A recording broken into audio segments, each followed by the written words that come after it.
चलो चलो जल्दी चलो प्रभु आ जाओ सत्संग पर चलो सब लोग सामने बैठो शांति से बैठ जाओ और एक वचन को बड़ी सावधानी के साथ सुनो। जब वचनों को सुनोगे तब तुम्हारी समझ में आएगा कि सत्संग किसे कहते हैं। सत्संग कोई कथा वार्ता का नाम नहीं है, सत्संग कोई भाषण स्पीच लेक्चर का काम नहीं है, सत्संग कोई मनोरंजन है। यह संत महापुरुषों के वचन वाणी है जो जीवन की बहुपार कहानी है।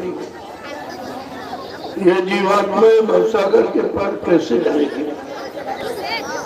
अपने सच्चे मालिक प्रीतम का कैसे दीदार करेंगे। प्रेमियों, इस युक्ति का नाम है सत्संग और मिलाने वाले को कहते हैं संत सद्गुरु। ये दोनों चीजें आपको समय से मिली लेकिन आपने उनकी कदर नहीं की। किसी पुण्य कर्म के कारण संत महापुरुषों के दर पे आप पहुंचे लेकिन आपने उनकी कदर नहीं की, उनको जाना माना पहचाना नहीं। ये तुम्हारे जीवन का कितना बड़ा धोखा है, क्योंकि सद्गुरु दयाल की दया के रुपए पैसे से मोल नहीं मिलती। जब जैसी उनकी मौज मर्जी हम सब कलयुग के जीवों पर हो जाती है तो अपनी दया की बरसात कर देती। अब इनकी दया के बरसात में कितने लोग टिक पाते हैं, कितने छोड़ के भाग जाते हैं। इसको कहते हैं चटनी और कटनी। बहुत पहले सत्संग के दौरान एक इशारा किया गया कि बच्चा आगे मेरी संगत बहुत बढ़ेगी, जैसे नदी में बाढ़ आती। एक दिन ऐसे संगत बढ़ेगी, फिर बच्चा छटनी होगी और कटनी होगी। इस पर जो लोग नहीं मान पाए, बचनों को इशारों को नहीं समझ पाए, तो कुदरत चटनी भी करेगी। ये सब आपके सामने हो रहा। इन 10 वर्षों में कोई चीज बाकी नहीं गई, लेकिन तुम्हारी समझ में कुछ नहीं आया क्योंकि तुम्हारे पास गुरु के वचन नहीं, सत्संग वचन नहीं जो मथुरा में सुनाए गए 10 जुलाई 1952 से 2012। ये 60 वर्ष आपको सुनाया गया। इतना लंबा समय सृष्टि में किसी संत महात्मा ने नहीं दिया जितना बाबा जगबंधु जी महाराज। तो आपने उनको अपना गुरु बनाया, लेकिन ये नहीं जान पाए कि गुरु किस काम के लिए आता है, कौन सा काम करके जाता है। ये जानकारी आपको नहीं थी। यदि हमें जानकारी सब जगह पहले भी दी गई। संत गोस्वामी जी महाराज जिन्होंने रामचरितमानस लिखा, उन्होंने उत्तरकांड में स्पष्ट किया, अगर उसी को आप पढ़ लेते तो अपने गुरु में आपको शंका नहीं होती, अपने गुरु के काम में शंका नहीं होती, जगाए नाम में शंका नहीं होती। जो उन्होंने वादे किए, प्रतिज्ञा की, देश समाज के सुधार की और जीवात्माओं के उद्धार की, उसमें भी आपको शंका नहीं होती। शंका अज्ञानता का दूसरा गुण। जब किसी चीज की जानकारी नहीं होती है तो शंका होती है, लेकिन आपको तो सारी जानकारी दी गई।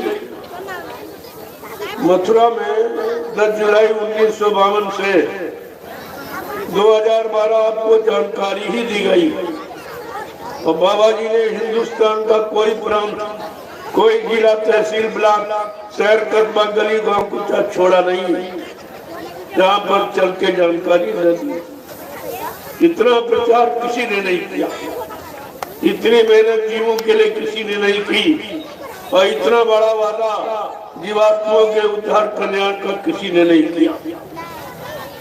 लेकिन आपके समझ में कुछ नहीं आया। अगर आया होता तो आज संगत के ये हाल नहीं, तो सब दर दर की ठोकरें खा रहे, कोई इधर भाग रहा, कोई उधर भाग रहा, कोई उधर भाग रहा, कहीं रास्ता नहीं मिल रहा, और जहाँ गए और कोई रास्ता है ही नहीं, वहां तो आपको कुछ मिलना नहीं। तो इसलिए ये समय की आवाज है, ये समय के वचन है। आपके परेशानी, मुसीबत, बीमारी, महामारी, कष्टों को दूर करने के लिए ये जय गुरुदेव आध्यात्मिक जन जागरण साकारा काफिला पूरे बिहार में भ्रमण करेगा। ये नैमिषारण जो सीतापुर उत्तर प्रदेश में, जहाँ 88,000 ऋषियों ने तपस्या की, उस पावन पवित्र स्थान से ये काफिला चला और ये बनारस होता हुआ आपके रांची, झारखंड पहुंचा। वहाँ एक सप्ताह आध्यात्मिक सत्संग देखे, फिर काफिला वहां से रवाना हुआ। झारखंड के कुछ जिलों से होता हुआ आपके गया जिले यानी बिहार में प्रवेश कर दिया। तब से लगातार बिहार का दौरा करा और ये 2 महीने बिहार में रहे। लगभग सभी जिलों में ये जानकारी दे दी जाएगी कि आगे का समय बहुत खराब। अभी आपने बीमारी नहीं देखी, अभी मारकाट, हिंसाएं नहीं देखी, अभी चोरी डकैती, कल बलात्कार नहीं देखे, आगे खून खराबा वो आपने भी देखा नहीं है जो होने जा रहा। उसी से बचने बचाने के लिए ये काफिला निकाला गया और आपको महाप्रसाद देता हुआ ये काफिला पूरे बिहार में घूमा। आज तक हिंदुस्तान में किसी ने प्रसाद नहीं बांटा। इस तरह से घूम घूम कर सड़कों पर, दरवाजों पर, शहर कस्बों में गुहार लगा के, पुकार लगा के कि किसी ने आपके बचने बचाने का ये महाप्रसाद नहीं दिया जो आप दिया जाए। लेकिन आपकी समझ में कुछ नहीं आया, तुम्हारी चिंता किसी को नहीं। अगर चिंता होती तो ऐसे मुसीबत के वक्त में कोई न कोई जरूर आता और आपको साहस राडर को जाता कि आप चिंता मत करिए, तुम्हारे लिए व्यवस्था बनाऊंगी। उसका प्रमाण आपके पास है। जो पिछले कोरोना था, जब कोरोना काल था, ना तो प्रधानमंत्री, राष्ट्रपति ने कोई मदद कर पाई, ना मुख्यमंत्री ने। ये जितने नेता जिनको आपने चंदा नोट दिया, महंगाई आपने झेली, टैक्स आपने भरे, लेकिन कोई तुम्हारे हित के लिए नहीं निकला और करोड़ों आदमी चले गए शरीर छोड़कर। वो तो एक कुदरत का छोटा सा इशारा था जिसमें करोड़ों चले गए धक्के में। और आपको पहले से भी कहा जा रहा, केवल बाबा जी ही ये प्रचार करते हैं कि शाकाहारी हो जाओ, और कहीं से आवाज नहीं आ रही, न मंदिर से, न मस्जिद से, न गिरजाघर गुरुद्वारों से, न किसी धर्म स्थलों से, न तीर्थ में से, मुहूर्त से कहीं आवाज नहीं। ये कोई नहीं बता रहा कि बीमारी क्यों आती, ये परेशानी क्यों आई, ये लड़ाई झगड़े पारस्परिक क्यों बढ़े, चोरी डकैती बलात्कार क्यों बढ़ा, ये कोई आपको बता नहीं रहा और न इसका कोई समाधान कर रहा। ये व्यवस्था कैसे ठीक हुई? प्रेमियों, ये चिंता संत महापुरुषों को होती, क्योंकि ये देश संतों का है, ये देश गुरुओं का है, ये देश अवतारी शक्तियों का है, ये देश ऋषि मुनि महात्माओं का है, ये नेताओं का देश नहीं है, न कभी पहले था और न आगे रहेगा। और आपने नेताओं को बीच में लाके क्या किया? 70 साल से मुसीबत और दुख तकलीफ झेल रहे हो, इन लोगों ने तुम्हारे लिए कुछ किया? जबकि इनका फर्ज है, तुमने जिन जनता से चंदा लिया, वोट लिया और नोट लिया और महंगाई वसूली और टैक्स वसूले, तो तुम्हारा फर्ज था कि भारत की जनता की मुसीबत को दूर करना, इनका फर्ज। लेकिन न कोई आया न कोई आएगा, क्योंकि ये समाधान किसी के पास था। जो कुदरत नाराज हो गई, कुदरत की नाराजगी का इंतजाम किसी के पास था कि कुदरत को कैसे खुश किया जाए। ये तो सब महात्मा जानते हैं कि कुदरत क्यों नाराज हो गई और उसे कैसे खुश किया जाए। जब कुदरत ने फैसला ले लिया कि हमारा समय आ गया, ये अच्छी सच्ची बात नहीं माने, न गीता की, न रामायण की, न भागवत की, न कुरान की, न बाइबल की, न गुरु सावत, किसी की बात नहीं मानी, न मंदिर मस्जिद गिरजाघर गुरुद्वार की बात मानी, न गंगा जमुना की बात मानी। तब ये कुदरत नाराज हो गई कि ऐसे मानने वाले नहीं, अब इन पर हम कोप करेंगे। लेकिन बाबा जी ने तुम्हारी तरफ से कुदरत से प्रार्थना की और कहा, अभी जाओ, मैं अपने बच्चों को पूरे हिंदुस्तान में शाकाहार का प्रचार करने के लिए भेजे देता। जब लोग मेरे शाकाहार के प्रचार को न माने, न सुने, न अपनाए, तब फिर तुम्हारी जो इच्छा मेरा रूप। जब लोगों ने नहीं माना किसी तरह से, और सरकार ने भी खुला ऐलान कर दिया, परमिट लाइसेंस बना दिए, चाहे जितने मुर्गे काटो, चाहे बकरे काटो, मछली काटो, चाहे जितने अंडे फोड़ो, चाहे जितना गर्भपात नसबंदी कराओ, यानी ये सब खुला, तो कुदरत और बखला गई। कभी ऐसे मानने वाले नहीं। तो प्रेमियों, उसके लिए उसने बड़े बड़े जानलेवा बीमारी थी। ये कोरोना तो कुछ नहीं था। जब कोरोना नहीं आया, बाबा जी ने बहुत पहले आपको बताया था, और 1980 से बता रहे, 6 नवंबर 1986 को बाबा जी ने ऐलान किया था कि अगर तुम लोग शाकाहारी न हुए, सदाचारी न हुए, अच्छे ने भले काम आपने न किए, तो फिर कुदरत ये कुछ करने जा रही है, और कुदरत की तरफ से एक भारी बीमारी आ रही है। उस बीमारी का नाम कोरोना। क्या क्या न करो, करो ना, क्या न करो? अंडा न खाना, मुर्गा न खाना, मछली और कुत्ते का मुर्गा मांस मत खाना, बुद्धि नाशक नशा, शराब गांजा भांग पी, इनका प्रयोग मत करना, क्योंकि जब बुद्धि पागल हो जाएगी, माँ बहन बेटी बहू की पहचान खत्म हो जाएगी।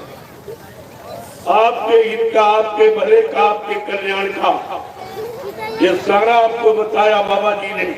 लेकिन तुमने एक भी बात नहीं की, तो उन्होंने अपना हाथ हटा लिया, आपके सिर पर से अपना हाथ हटा लिया ये वैसे नहीं मानेंगे, ये कुदरत की मार से मानेंगे और कुदरत की मार में सफाया हो जाएगा।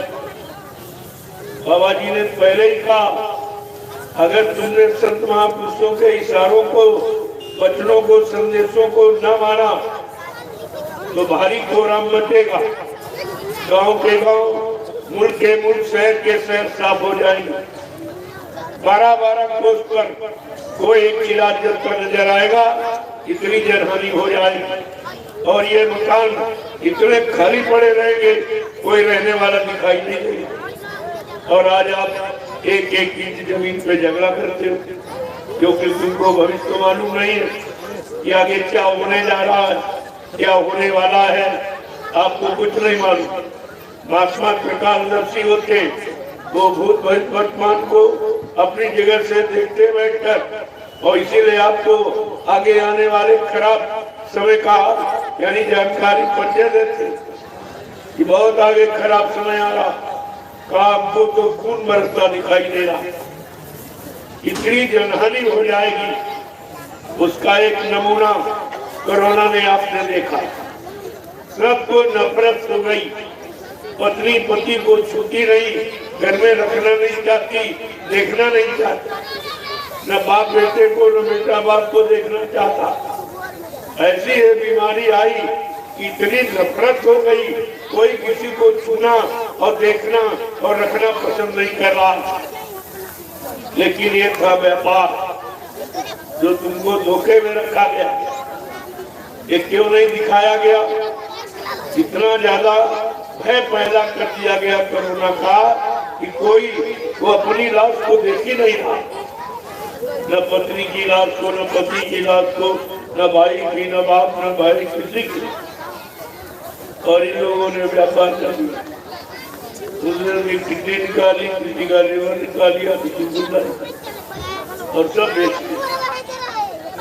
एक किडनी 6-6 लाख रुपए की। ये व्यापार था।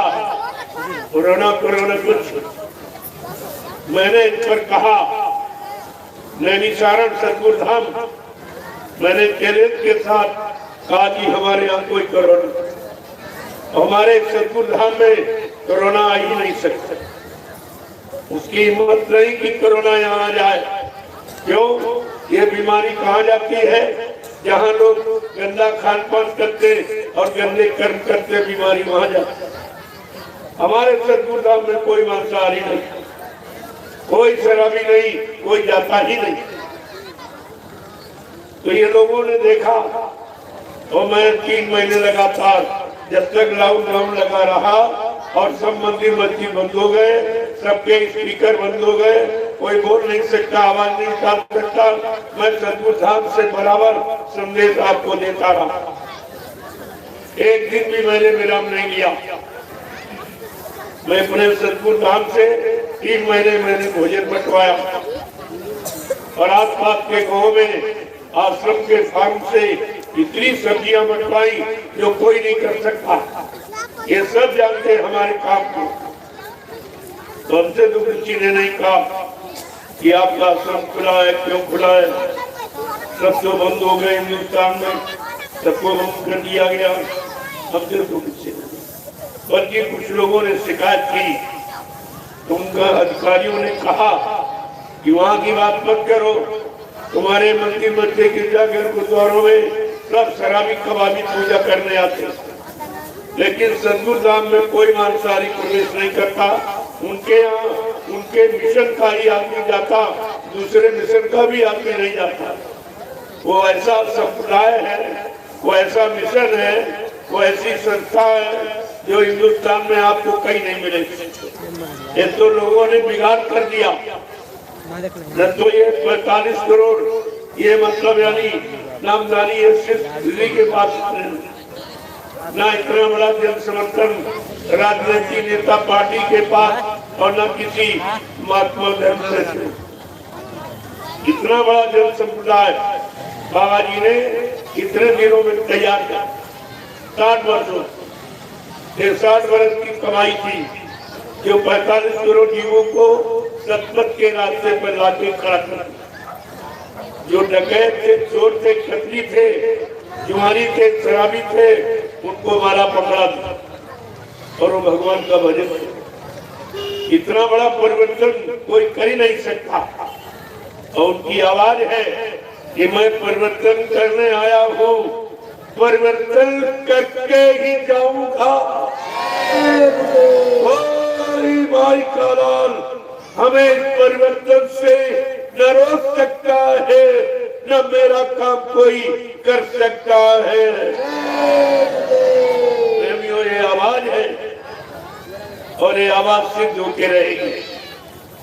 इसको ना कोई बंद कर सकता है, ना कोई काट सकता, क्योंकि ये रात किसी को मालूम नहीं है कि परिवर्तन किसे कहते और परिवर्तन किसके द्वारा होता।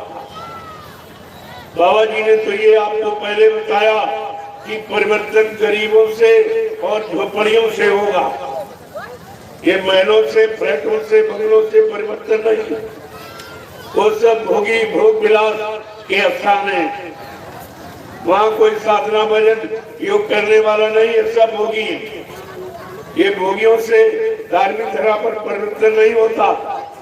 हमेशा सच्चे, ईमानदार, त्यागी, तपस्वी और चरित्रवान, शाकाहारी, सदाचारी, ब्रह्मचारी ऐसे लोगों से भारत में परिवर्तन हुआ और होगा।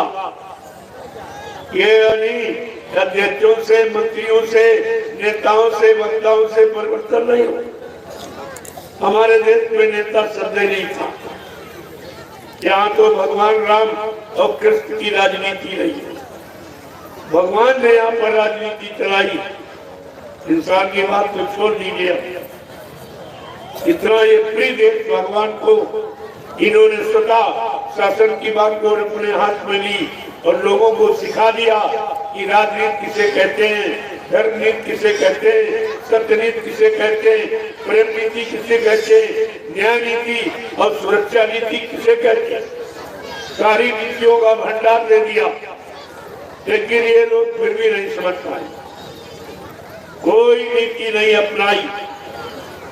श्री राम के नारे तो लगा रहे, वो केवल चंदा वोट लेने के लिए, बाकी श्री राम का एक भी काम नहीं। श्री राम के राज्य में तो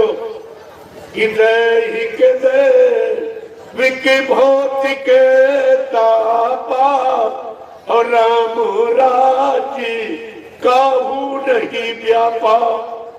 भगवान राम के राज की राजनीति कहती है किसी को किसी तरह का दुख नहीं था।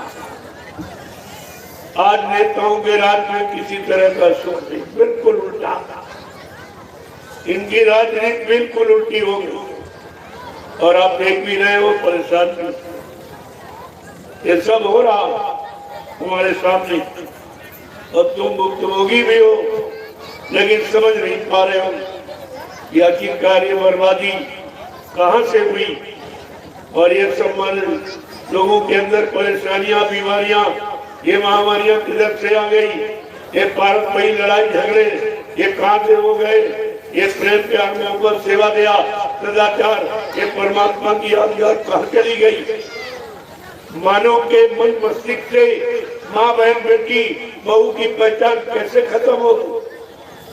किसी का इस पर ध्यान ही नहीं, ना कोई नेता, ना कोई महात्मा, कोई पर ध्यान नहीं दे रहे कि परिवारों का, समाजों का और देश का और लोगों का ये विनाश क्यों हो रहा, परेशानी क्यों आ रही, इस पर किसी का ध्यान नहीं और आपको भी विचार नहीं करना।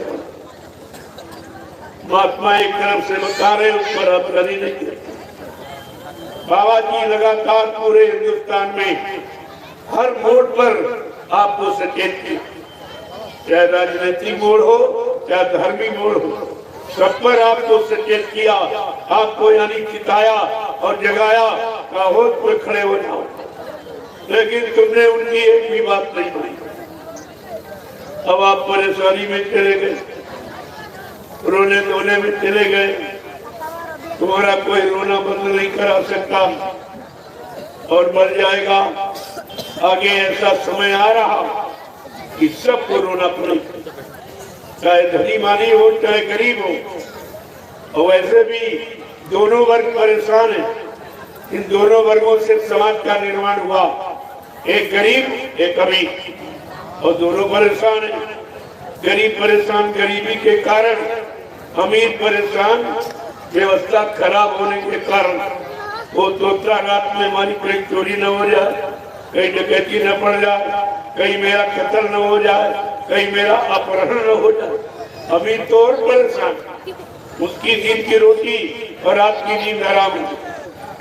तो बताइए, जो देश जो समाज दो वर्गों से बना, आज वो दोनों वर्ग परेशान, इस समाज में बचा क्या? आप इसको समाज मानते? समाज जो सब प्रकार से मजी साफ सुथरी समाज का दूसरा, जिसमें पारंपरिक सामंजस्य, उसे समाज कहते हैं। तुम लोग समाज के बारे में कुछ नहीं कर सकते। ये लूटपाट भी कोई समाज है? ये झूठ बोला और छल-कपट, बेईमानी और धोखा, ये कोई समाज है? गंदा खान पान और गंदा कर्म करना, ये कोई सच्चे समाज का कर्म है? तो तुम भी तो नहीं समझ रहे हो कि समाज की परिभाषा क्या, समाज किसे कहते हैं, समाज किससे मिलकर बनी। यही संत महापुरुष साहब को समझाते हैं। आप उनकी बात नहीं माने तो समय खराब आ गया है। इतना खराब समय आगे आ रहा कि आप अपने आप को बचा नहीं पाएंगे। महात्मा चाहते हैं आपका परिवार, बाल बच्चे बच जाए, आपका सामान बच जाए, घर मकान बच जाए। वो तो हर तरफ से तुम्हारी मदद करना चाहते, लेकिन तुम संत महापुरुषों की बातें नहीं सुनते। उनकी तरफ तुम्हारा ध्यान ही नहीं जा रहा। आज हिंदुस्तान में मैं ही क्यों निकला? क्या हमको ही तुम्हारी चिंता और किसी को चिंता नहीं है? हमने तो आपसे कभी कुछ मांगा नहीं, न चंदा, न नोट, न रुपया, न पैसा, न कोट कुछ। तो चिंता महात्माओं को, क्योंकि महात्माओं का देश है, ये उनकी बनाई व्यवस्था है। किसी की बनाई व्यवस्था को कोई बिगाड़े तो दर्द उसको होता जिसने व्यवस्था बनाई, बाकी किसी को क्या दर्द। यही कारण है इन्होंने इस देश को बनाया नहीं। भगवान राम ने धर्म के लिए रावण से लड़ाई लड़ी, धर्म के लिए लड़ाई लड़नी पड़ी भगवान राम को रावण से, और धर्म के लिए भगवान कृष्ण को महाभारत करना पड़ा। तो इसका मतलब धर्म की चिंता इनको, ये चिंता करने वाले। और धर्म माने व्यवस्था, धर्म माने पूजा पाठ नहीं, कोई जल पूजा अक्षर पत्थर कागज कैलेंडर नहीं होता। धर्म माने जो धारण किया जाए, जो अपने ऊपर लागू किया जाए, जिससे समाज देश का उत्थान, उन्नति, प्रगति हो, उस व्यवस्था को कहते हैं धर्म। यानी धर्म माने व्यवस्था। जब व्यवस्था खराब हो जाती है और इंसानों के बस की नहीं रहती है, तो भगवान अपने जीवों को बचाने के लिए, अपने जीवों को सही शिक्षा दिलाने के लिए किसी न किसी मनुष्य शरीर में भेजता, किसी न किसी को मनुष्य शरीर में भेजता। और आपको लिख के भी बताया गया भगवान कब आता, क्यों आता। अगर इंसान अपना काम कर लेते, अपने समाज को ठीक कर लेते, अपने परिवार में खुशहाली ले आते और देश दुनिया में अमन चैन कर देते, तो भगवान को आने की जरूरत ही क्या। इसने लिख के बताया कि जब जब हो यह धर्म की हानि और बढ़े आंसू अभिमानी, कि तब तब प्रभु इधर मनुज शरीरा और हरई कृपा निधि सजन पीरा। कितना साफ साफ कहते, जब जब धर्म की हानि होगी, इंसानियत, मानवता, प्रेम, सेवा, दया, सदाचार, परमात्मा की आत्मा इंसानों के दिल से चली जाएगी, इंसानों के मन मस्तिष्क में माँ बहन बेटी बहू की पहचान खत्म हो जाएगी, तब परमात्मा की तरफ से कोई शक्ति मनुष्य रूप में आई और समाज का नए तरीके से सृजन करी। एक अच्छे समाज, एक चरित्रवान समाज, सबको सुख देने वाली, शांति देने वाली ऐसी समाज का गठन करेगी। ये सब जानकारी आपको रखनी चाहिए। लेकिन तुमने पिछले इतिहास को नहीं पढ़ा, उसी को नहीं समझ पाए, इसीलिए तुम्हारा वर्तमान खराब हो गया। इसने भूत को नहीं समझा और वर्तमान में नहीं जागा, नहीं चेता, तो उसका भविष्य खराब होता, भविष्य से खराब होता। ये भूतकाल का इतिहास हम सबको वर्तमान को बनाने के लिए, अपने वर्तमान की सुरक्षा के लिए बनाया गया। और आपने भूतकाल के इतिहास को पढ़ा नहीं, न उसको माना, इसलिए तुम्हारा वर्तमान खराब हो गया और जिससे भविष्य भी खराब है, आगे भी खराब है दिखाई दे रहा। इन बाल बच्चों के लिए कोई अच्छा समय नहीं दिखाई दे रहा। ये पढ़ाई लिखाई तो आप करा रहे हो, लेकिन नौकरी किसी को नहीं, क्योंकि भारत सरकार के पास नौकरी है नहीं। भारत सरकार ने अपने सारे विभाग प्राइवेट कर दिए, सब बेच दिए, कुछ नहीं रखा। सरकार के पास कोई सरकारी विभाग है नहीं, तो सरकारें कहाँ रही? इतना भी तुम नहीं समझ पाए, पढ़ लिख करके और बुद्धि लेकर आप ये भी नहीं जान पाए कि जब सरकार ने सारे विभाग यानी प्राइवेट कर दिए, बेच दिए, अपने पास कोई सरकारी विभाग नहीं रखा, तो सरकारें कहाँ रही? ये भी नहीं आप समझ पाए कि सरकारी खत्म हो, सरकार ने अपने पास कुछ नहीं और तुम्हारे पास भी कुछ रखेगी नहीं। धीरे धीरे टैक्स लगा के, महंगाई बढ़ा के, जीएसटी लगा के सब निकाल देगी। कहीं ये नाटक, कहीं ये बंदी, कहीं वो बंदी, कोई वो बंदी, इसी बंदी में सब खत्म हो। और तुम समझ कुछ नहीं पाए। लॉकडाउन में 3 महीने के लिए तुमको घरों में बंद किया, सबके घर मकान जेल बन गए। 3 महीने आप जेल के तरीके से पूरे मकान में बंद रहे और किसी का मुंह नहीं खुला, किसी ने पूछा भाई ये क्यों कर रहे हो? हमारा कौन सा अपराध है, कौन सा मतलब यानी हमने पाप किया है, कौन सा हमने तुम्हारा नुकसान किया, आखिरकार हमको अपने घरों में क्यों बंद किया जाए? कोई नहीं बोला, कोई नहीं बोला। और फिर इसके साथ साथ तुम्हारी दुकान बंद हो गई और तुम्हारे धंधे व्यापार बंद हो गए। तुमने ये नहीं, यानी तुम संगठित होकर अपनी आवाज उठाते कि हम खाएंगे क्या? जब धंधा व्यापार नहीं तो क्या खाएंगे? घरों में रखा हो कितने दिन चलेगा? कभी तुम्हारी जमा नहीं खुली, फिर तुम्हारा यातायात और रेल मोटर सब बंद कर दो, जबकि ऐसा कभी नहीं है। किसी युग का इतिहास उठाइए, ये काम किसी राजा ने, किसी शासक ने कभी नहीं किया, जबकि जितना इन लोगों ने किया। ये सब अपराधी, इनको सजा दी। मैं नहीं कह रहा, हमारे धर्मशास्त्र कह रहे, रामचरितमानस कह रही है कि जासुराज प्रिय प्रजा दुखारी और सुन प्यावा सैन्य के अधिकारी। जिसके राज में प्रजा दुखी, वो राजा नरक में जाता।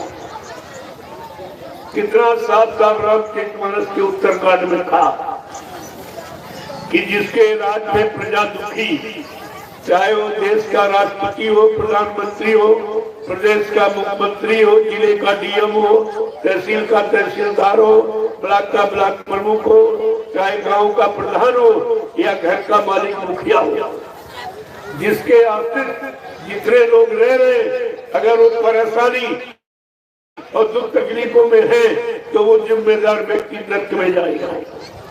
ये हमारा धार्मिक कानून है। ये कहता है क्या इन लोगों ने रामचरितमानस नहीं पढ़ी और श्री राम का नारा लगाते और श्री रामचरितमानस को मानते हैं, उसको खोल के देखते भी नहीं कि हमारे बारे में क्या लिखा गया। कि राजनीति कैसे चलेगी, कैसे चलाई जाएगी, कैसे सफल होगी। क्या लिखा कि राजनीति बिन धन धर्मा और प्रभु समर पे बिन सात कर्मा।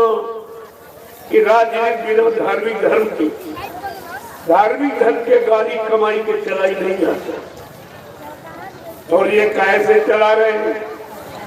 महंगाई बढ़ाकर, टैक्स लगाकर, बकरा मुर्गा अंडा कटवा कर बिकवा के, शराब दारू बिकवा करके इससे राजनीति चलाई जाएगी।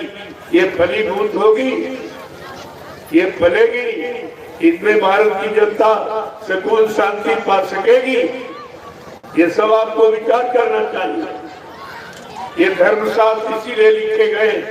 ये रामचरितमानस को गोस्वामी जी महाराज ने इसीलिए लिखा कि आगे कलयुग आ रहा, तो कलयुग के शासकों के लिए ये विधान बना के बता दिया जाए कि अगर तुम्हारे राज्य में इस तरह की व्यवस्था होगी तो तुम नरक में जाओगे।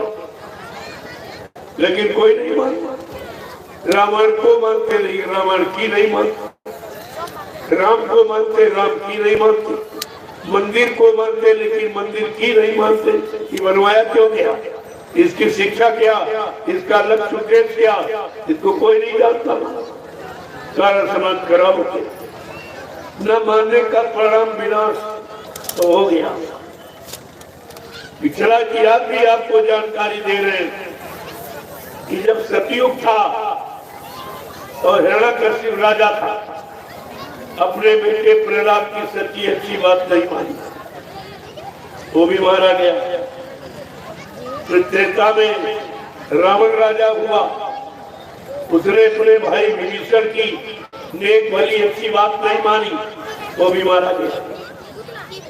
द्वापर में कंस राजा हुआ, भगवान कृष्ण ने उसे बहुत समझाया, कहा अरे मामा जी ये कृष्ण नाम, ये समय का नाम है, ये भगवान का नाम, तुम इसको मान लो और उसके अनुसार चलो, तुम्हारा भी कल्याण हो जाएगा। तो कह रहा जा जात का ग्वाला, गाय चराने वाला, माखन का चोर, मेरी बात मान लो। इतने कट शब्दों से, अमर्यादित शब्दों से उनको अपमानित किया और एक बात उनकी नहीं मानी। बेचारे किस लाचार मजबूर हो गए और इतनी लाचारी मजबूरी में उनको 18 दिन का एक नाटक और लीला जो खेली पड़ी, जिसको आप महाभारत कहते हो, और अरबों खरबों झटके में चले गए। 18 दिन में अरबों खरबों चले गए। ये जब तुम इन शक्तियों को लाचार मजबूत करोगे, उनके वचन वाणी, उनके इशारों को, संदेशों को नहीं सुनोगे, तो आगे तुम्हारे लिए विनाश की स्थिति तैयार है। ये विनाश का परिणाम है और आपको सोचना चाहिए। आज उससे खराब स्थिति बन गई। तुम धर्म सिखाया जा रहा और अधर्म बढ़ रहा, पुण्य सिखाया जा रहा, यहाँ पाप बढ़ रहा है। चले ये देखो, और सत्य यानी शिक्षा दी जा रही और झूठ बढ़ गया। ये सब उल्टा क्यों हो रहे? बोल दया सिखाई जा रही, यहाँ हिंसा मारकाट शुरू हो गई। यहाँ रक्षा सुरक्षा और संरक्षा की बात की जा रही, यहाँ इज्जत लूटी जा रही। सब क्या? आपको तो विचार करना चाहिए कि व्यवस्था उलट क्यों रही? तुम सब अच्छा कर रहे हो तो खराब क्यों हो रहे? परेशानी दूर करने के उपाय करते हो, खेती, दुकान, दफ्तर, बिजली, व्यापार, मजदूरी, और परेशान क्यों हो? क्यों परेशान? अगर नहीं विचार करोगे आगे परेशानी हो रहा है। इससे बचने का उपाय जो संत महापुरुषों ने शोध किया, अगर इसको नहीं मानोगे तो आगे और व्यवस्था खराब हो जाएगी। इतनी खराब हो जाएगी, कोई किसी की सुनने वाला, मदद करने वाला दिखाई नहीं देगा। जैसे अभी कोरोना काल में हुआ, कोई किसी की मदद के तैयार नहीं था, सबको अपनी बड़ी पड़ी थी। और बाबा जी ने बहुत पहले सन 80 में कहा था, एक समय ऐसा आएगा सबकी दाढ़ी में आग लगेगी, कौन किसकी बुझाएगा, सबको अपनी बड़ी पड़ी होगी। तो महात्माओं के इशारे आप समझी नहीं पाते हो। इसलिए पहले से आपको जगाना शुरू करते, बताना शुरू करते, समझाना शुरू करते, लेकिन तुम्हारी समझ में उनकी एक भी बात नहीं आती। तो आगे मुसीबत आ रही है, जिसके लिए ये महाप्रसाद आपके लिए लाया गया। आज तक तुम्हारे दरवाजे का कोई नहीं आया हो। इस तरह प्रसाद बांटने के लिए आवाज लगाकर सड़कों पर कस्बों में कोई नहीं आया होगा और इस तरह किसी ने प्रसाद वितरण नहीं किया होगा। ये पहला काम है हिंदुस्तान में, न पहले किसी ने किया, न आज कोई कर रहा, न आगे कोई कर सकेगा। ऐसा काम आपके लिए। मैंने कहा चलो इनकी कोई नहीं सुनता है, इनकी तरफ से कोई मदद नहीं करता है, तो बेचारे चुपचाप बैठे, इनको ये भी दिखाई नहीं दे रहा कि आगे क्या होगा, आगे कैसा समय आ रहा। चलो उस समय से बचने बचाने का कुछ सामान इनको दे दो, तो ये प्रसाद आपके लिए और पूरे हिंदुस्तान में बांटना। जबकि ये काम हमारा नहीं है, ये जो जिनको आपने चंदा नोट वोट दिया, महंगाई भर रहे हो, टैक्स भर रहे हो, ये उनका काम। तुम्हारे बचने बचाने का ये काम उनका है जिन्होंने आपसे लिया। मैंने तो आपसे कुछ नहीं लिया, मैं लेने की इच्छा रखता हूँ और फिर भी आपकी मदद करने आया हूँ। जब मैंने देख लिया ये काम कोई नहीं कर रहा, किसी को तुम्हारी चिंता नहीं, क्योंकि उनको नहीं मालूम वो ईंट पत्थर वाला मंदिर गिर जाएगा, टूट जाएगा तो फिर बन जाएगा, लेकिन ये मनुष्य मंदिर जो परमात्मा ने बनाया, एक बार अगर बिगड़ गया दोबारा आपको नहीं मिलेगा। उनको इस मनुष्य शरीर के बारे में जानकारी है, मनुष्य मंदिर की महिमा वो जानते हैं। इस मनुष्य मंदिर में जो चेतन जीवात्मा परमात्मा की मूर्ति बैठी है, उसके बारे में वो भली भांति जानते हैं। इसलिए आपको ये प्रसाद दिया जाए। इसी तरह से ये मनुष्य मंदिर बन जाए जिसमें जीवात्मा परमात्मा की मूर्ति रहती है। उस परमात्मा की जीवात्मा मूर्ति का ये मकान बन जाए, ये अनायास गिरने न पावे, मिटने न पावे, इसकी चिंता लेकर संत महापुरुषों ने ये प्रसाद आपके सामने रखा और आपको ये दे रहे कि ले लीजिए, ले लीजिए। और बदले में आपसे कुछ भी नहीं चाहिए, क्योंकि हमको किसी चीज की आवश्यकता है। चाह गई चिंता मिटी, मनुआ जो परवाह, और इनको कछु न चाहिए, ये सहन के साथ। ये बादशाहों के बादशाह है जिनको कुछ नहीं चाहिए, काल का कोई सामान नहीं चाहिए। आपको ये सब जानकारी रखनी चाहिए। ऐसा कौन हिंदुस्तान में है जो बगैर मंजूरी के काम आपका कर दे? अरे मंजूरी तो तब भी नहीं कर सकता, सच्चाई से, सच्चाई ईमानदारी से तब भी नहीं काम हो रहा। जिनको आप सब कुछ देते हो और महात्मा आपसे कुछ नहीं चाहते और सब कुछ आपको देना चाहते, कुछ नहीं मांगते और सब कुछ आपको देना चाहते। लोग समझ ही नहीं पाए कि महात्मा का काम क्या। वो तो भिखारियों को महात्मा कहते हैं, जो भीख मांगता है, एक रोटी का जिसके पास इंतजाम नहीं, कपड़े का इंतजाम नहीं, जो दूसरे के आश्रित, दूसरे के सहारे, जो खुद ही तुमसे मांग रहा, तुम्हारे सहारे है, तो तुम्हारी क्या मदद कर सकता? महात्मा कोई भिखारी होते, वो महान आत्माएं हैं जो तमाम आत्माओं को जगाकर परमात्मा से मिला देती, उनको महात्मा कहते। महात्मा कोई दाढ़ीवाल, रात मेले सफेद कपड़े का नाम नहीं, वो आत्मा है महान, जो अपनी आत्मा को जगाकर परमात्मा से मिला ले, तो तमाम जीवात्माओं को जगा के परमात्मा से मिला दे, घर पहुंचा दे, उसको कहते महात्मा। और तुम्हें किसी ने बताया भी नहीं महात्मा किसे तो ये सब चीजें जानकारी केवल सत्संग के माध्यम से मिलती। अब मेरे पास इतना समय नहीं है कि आपको 2-4 घंटे समझाऊं, क्योंकि पूरे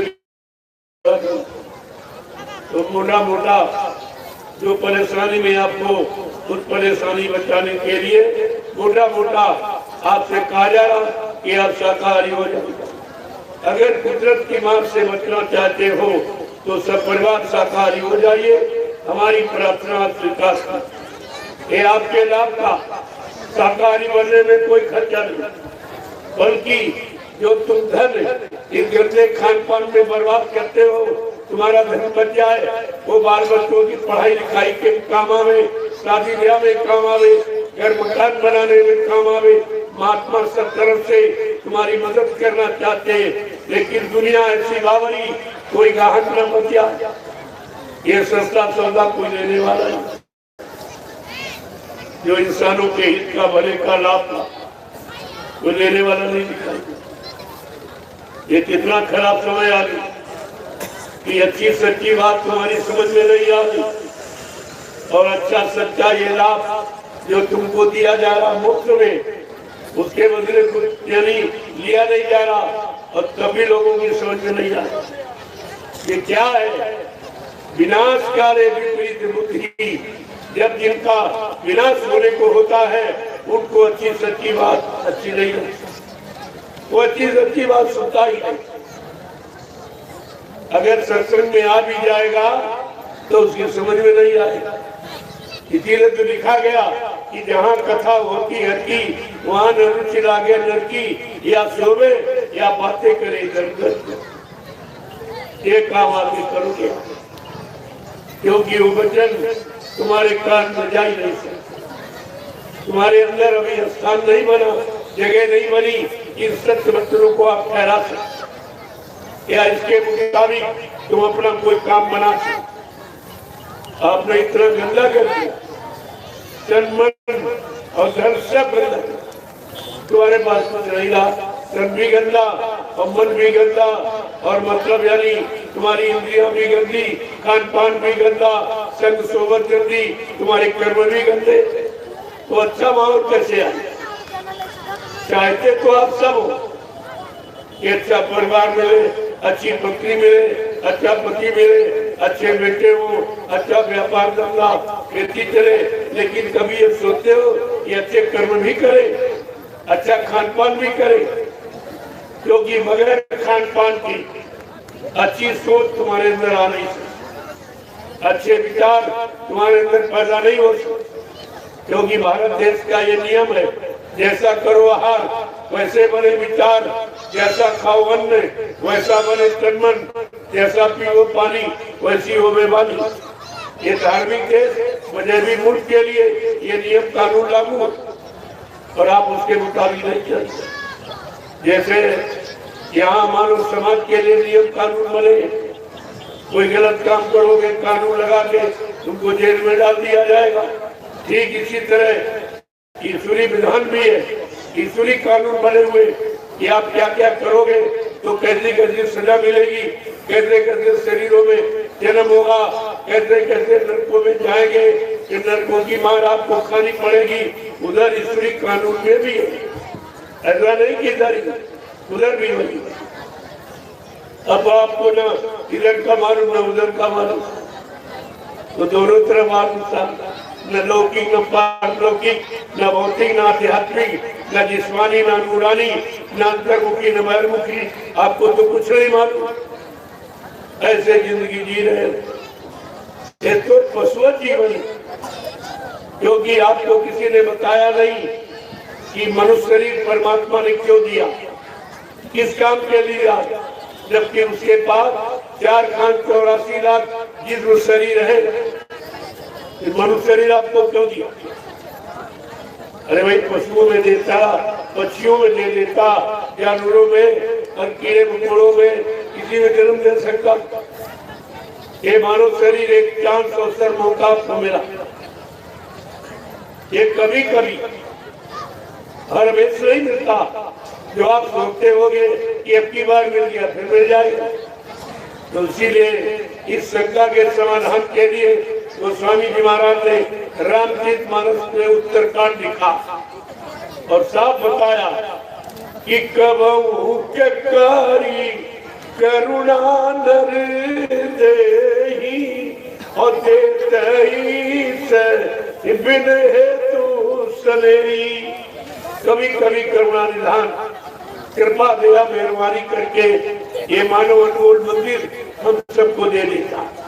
इसके लिए परमात्मा से मिलने की मनुष्य शरीर में जब जीवात्मा आएगी वो जीवात्मा परमात्मा से मिल सकती, उसको मिलने का अधिकार है और किसी शरीर में नहीं। बोला पैसा क्यों? कोई शरीर एक तत्व का, कोई दो तत्व का, कोई तीन तत्व का, कोई चार तत्व का, लेकिन मनुष्य शरीर पांचों तत्वों से भरपूर है। चित्त जल पावक गगन समीरा पंच तत्व है रचित शरीरा। जल पृथ्वी अग्नि वायु आकाश पांच वसारों को मिलाकर और विचित्र कारीगरी से पर भगवान ने ये मनुष्य मंदिर बना के तैयार किया। ये भगवान का बनाया और ईंट पत्थर वाला इंसान का बनाया। अगर भगवान ने ये मनुष्य मंदिर न बनाया होता तो ईंट पत्थर वाला कौन बनाता?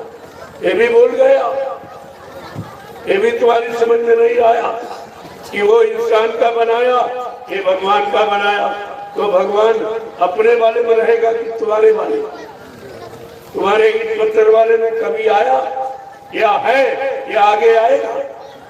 इतना भी तो जानकारी तुमको नहीं है। हजरत के सब बेचारे फंस गए, किसी को नहीं मालूम। अरे इतने दिन तुमको पूजा करते हो गया, या जो पंडा पुजारी पूजा करे उससे पूछो कि तुम कितने साल से पूजा करो। जिसकी पूजा करे वो मिला, उसने कुछ कहा, कुछ आशीर्वाद, कुछ श्राप तुम्हें दिया, कुछ शराब मतलब यानी कर्मों की कुछ बताई, तो आपको जानकारी हो जाती। जब वो 20 साल से पूजा कर रहा तो उसको नहीं मिला, तुम 1 घंटे के लिए गए, तुम्हें कैसे मिल जाएगा? लेकिन किसी ने नहीं पूछा। जग अंधा पूरी अंधा ताते मच गई अनाधुंधा। यहाँ तो अनाधुंध मची भगवान के नाम पर, पत्थर के नाम पर, मंदिर के नाम पर, गंगा जमुना के नाम पर, रामायण गीता भागवत पुराण के नाम पर लूट लो। और कोई इस पर ध्यान देने वाला नहीं। ये लूट हो रही है, इस पर किसी का ध्यान नहीं जाता। तो तुम कहां से ज्ञानी हुए, कहां से बुद्धिमान हुए, कहां से पढ़े लिखे आपको माना जाए? न तुम समझ पाए हो, न किसी को समझा पाए, न तुमने कभी सीखा, न सही सच्चा रास्ता किसी को आपने बताया। जब तुम्हें को नहीं मालूम तुम दूसरे को क्या बताओ?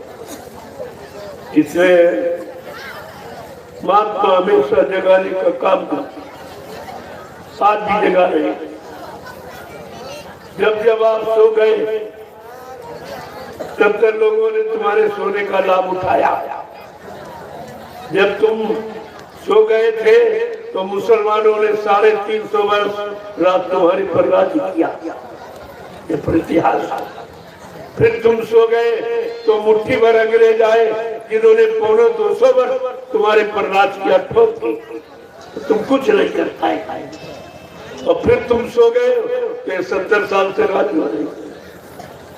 आपको कब होश आएगा? कब आप जागेंगे? कब चेतेंगे? कब अपने आप को समझेंगे कि हम क्या है? ये बात समझ में नहीं आ रही। ये आध्यात्मिक जन जागरण और शाकाहारी बनने का ये निर्देश। इसलिए आपसे पुनः जागरण की प्रार्थना की जा रही।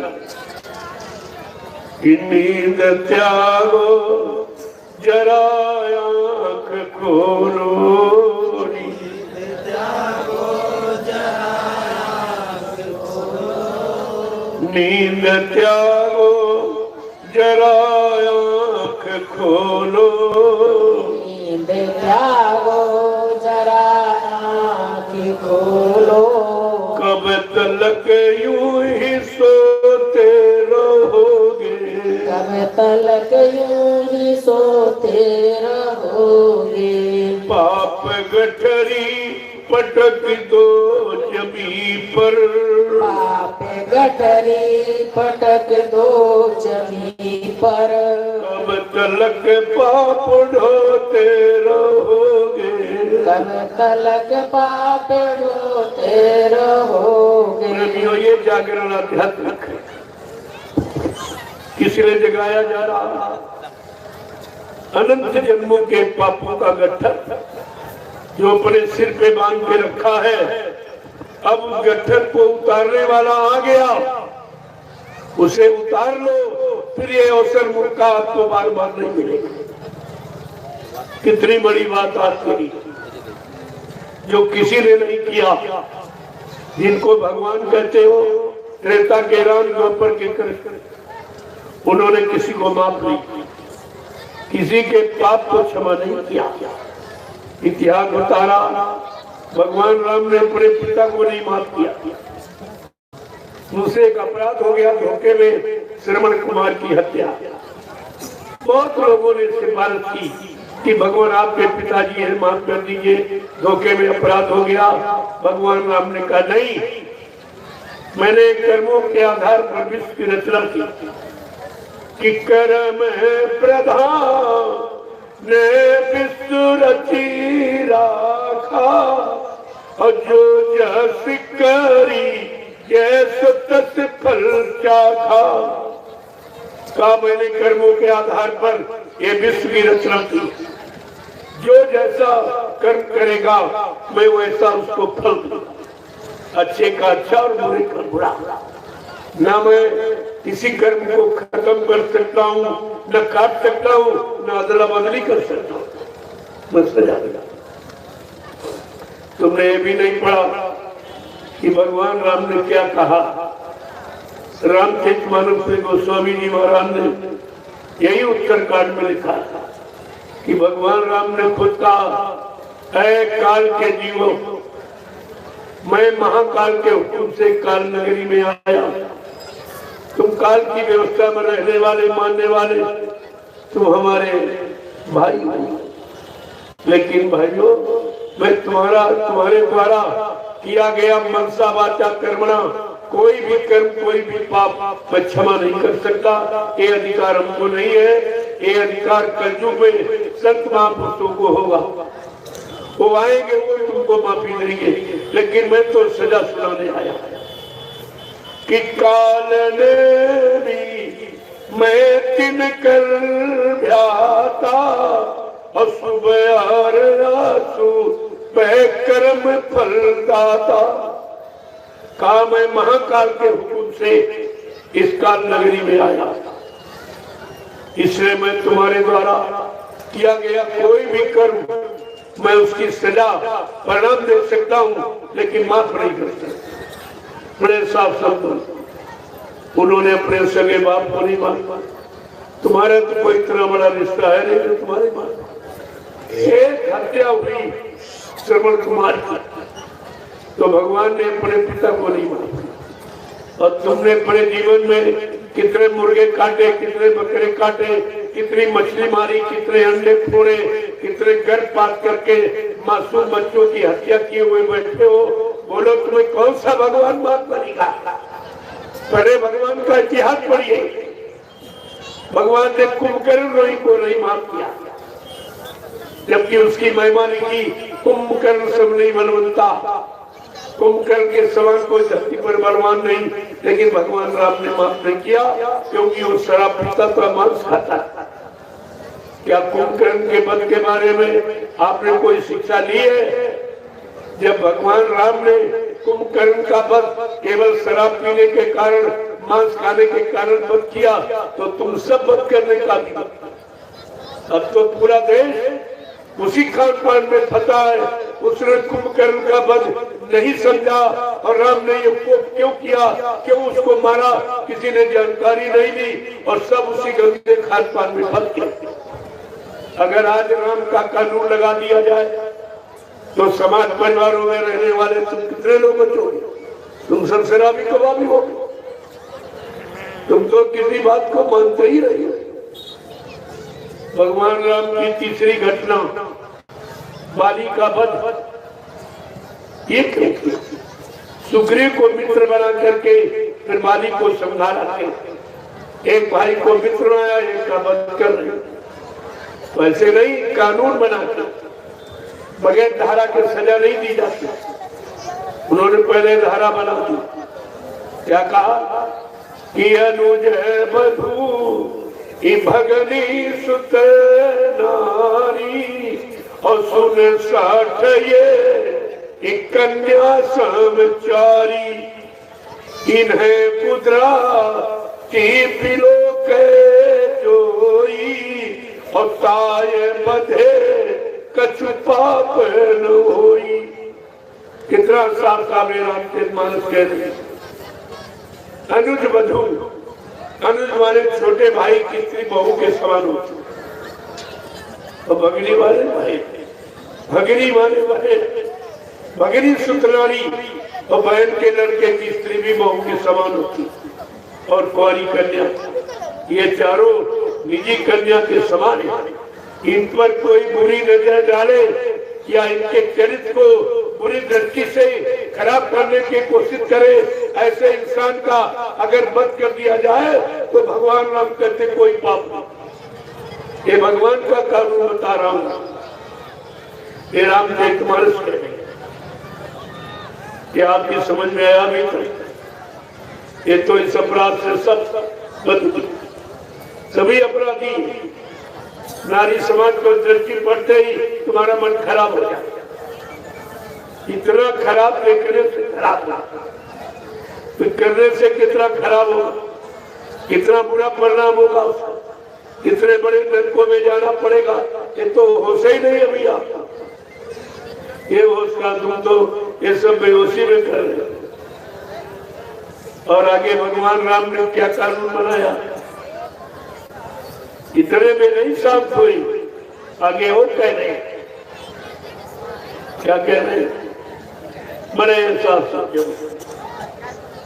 लेकिन आप जो कुछ जानते ही नहीं हो, कभी खोल के उत्तरकांड पढ़ते ही नहीं हो कि हमारे लिए क्या शिक्षा है, हमारे लिए क्या ज्ञान है, हमारे लिए क्या रास्ता है। कभी आप देखें तो स्वामी महाराज ने सबको लिखा। उन्होंने मानव जीवन को सुख शांतमय बनाने के लिए सब कुछ लिख दिया। अगर वो सब आप अपना लेते, अपने जीवन में उतार लेते तो आपके जीवन में सुख शांति होती। कोई दुख, कोई तकलीफ, कोई बीमारी, महामारी तुम्हारी करीब आ नहीं सकती। लेकिन आपने कुछ नहीं माना, कुछ नहीं माना, और धीरे धीरे आप उसी में चली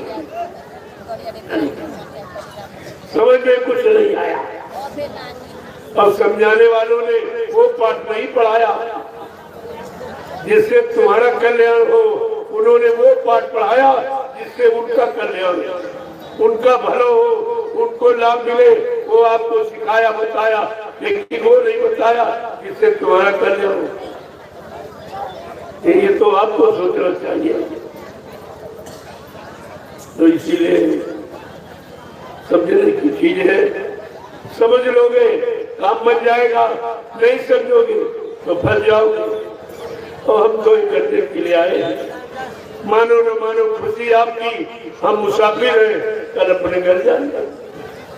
हम कोई मनवाने थोड़ी याद कराने आए। तुम्हें मनाने के लिए कुदरत पीछे खड़ी तैयार खड़ी।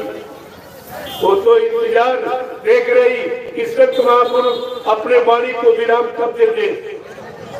जैसे वाणी को विराम दे देंगे, ये प्रसारण बंद हो जाएगा, कुदरत गंगा नाश करेगी, जिसमें आपको अपने आप को बचाना बड़ा मुश्किल हो जाएगा।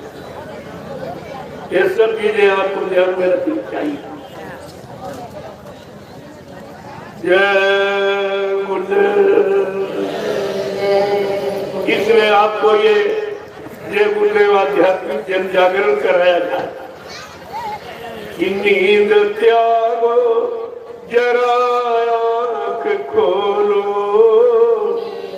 त्यागो जरा आँख खोलो, कब तलक यूं ही सोते रहोगे, कब तलक यूं ही सोते रहोगे।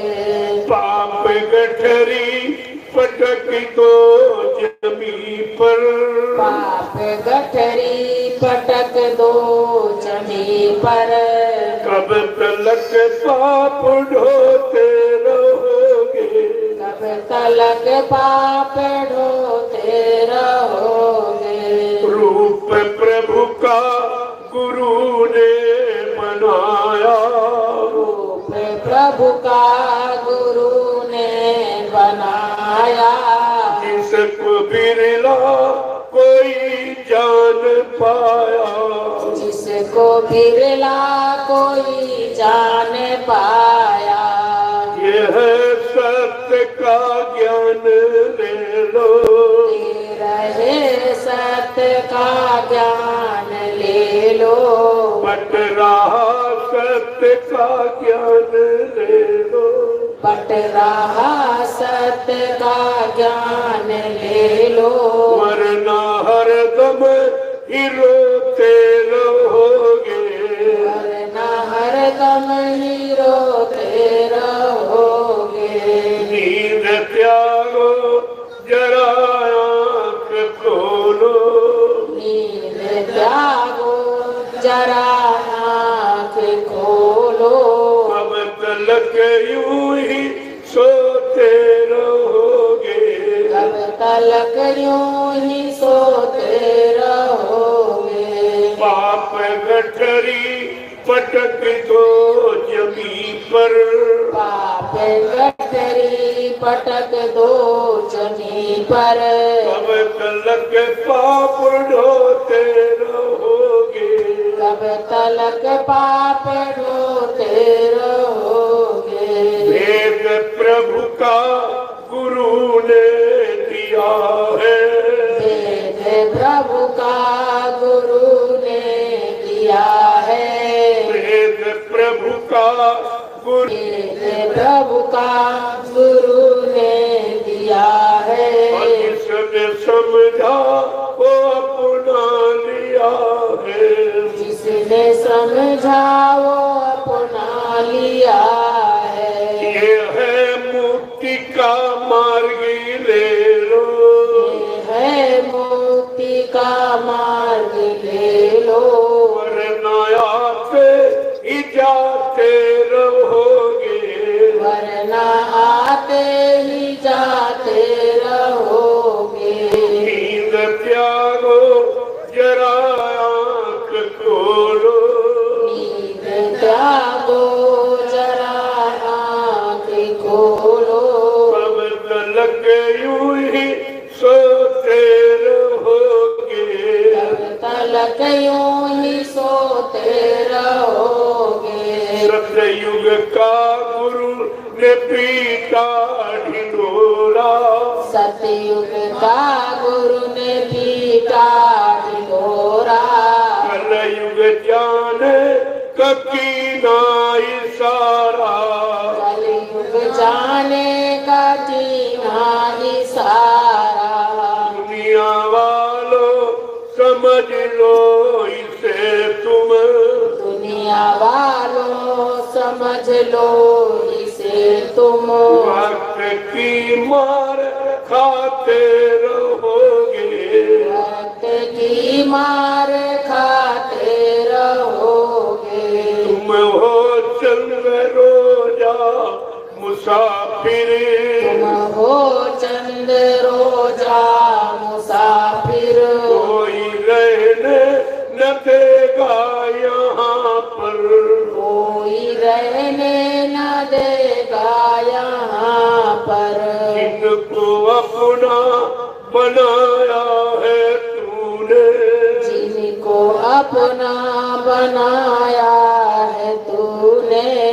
जिनको अपना बनाया है तूने, जिनको अपना बनाया है तूने। कोई तुमको न अपना कहेंगे। कोई तुमको न अपना कहेंगे। नींद त्यागो जरा आँख खोलो,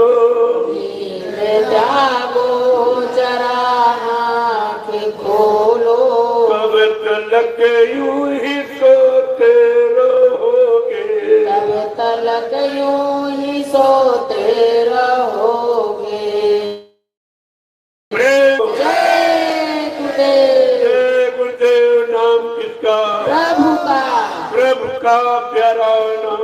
जय गुरुदेव। ग्रामवासियों, धर्म प्रेमियों, सत्संगी प्रेमी जनों, बड़ा जीव का सौभाग्य होता है जब ये वचन सुनने को मिलते। ये संत वचन ऐसे नहीं मिलते।